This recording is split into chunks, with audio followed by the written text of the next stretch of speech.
What started out as rumors over the course of the weekend quickly turned to confirmed reports that actor Cory Monteith, who quickly shot to fame on the TV series Glee, was found dead in a Vancouver hotel room. And while an autopsy is scheduled for a little bit later today, we now go to my counterpart in Vancouver, Thor Diakow, who has more information and the latest on all of this. Thor?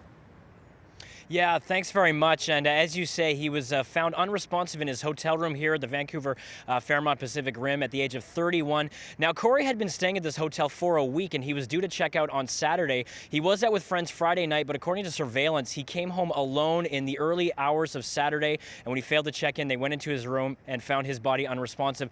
Now, the autopsy is scheduled for today, but we probably won't get the results of the toxicology reports or the actual cause of death for 2 to 3 days.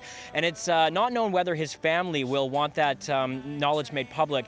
But judging by the attention that the case is getting, and the Vancouver Police Department even saying that they were expediting the toxicology report, they're going to speed this up a little bit, so people will probably know sooner if the family decides to go public with it.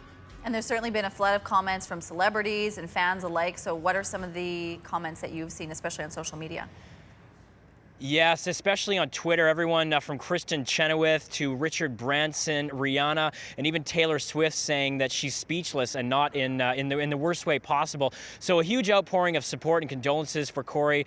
Just a shocking death. And it's early to speculate on the cause of his untimely passing, but it is known that he had troubles with drugs since the age of 19, and he decided to go public with that and really used it to his advantage to get the word out to other people about his struggles.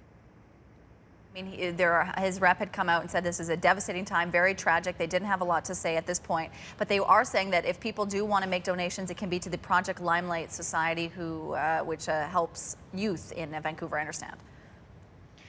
Yeah, and that just speaks to Cory's character. I mean, he was a real philanthropist and was really big on community involvement. And just a couple of days before he died, he actually met with some representatives of the Project Limelight Society here in Vancouver. He was in good spirits, and they were talking about future projects. He was an ambassador for this project since it started in 2011.